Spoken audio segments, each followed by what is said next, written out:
today's protest.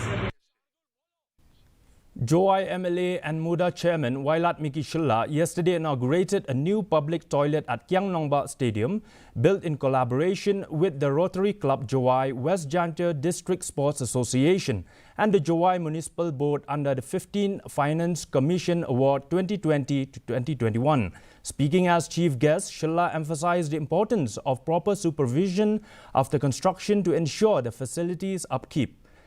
WJDSA Working President EMH Pasa expressed gratitude for the facility, which will benefit visitors to the stadium during various events. There are times when we focus on the major issues, on the major project, but we miss the small ones, which are equally important.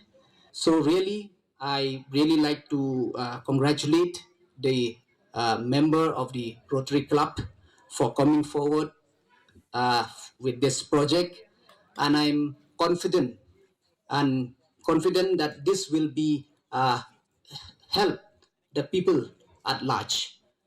At the same time,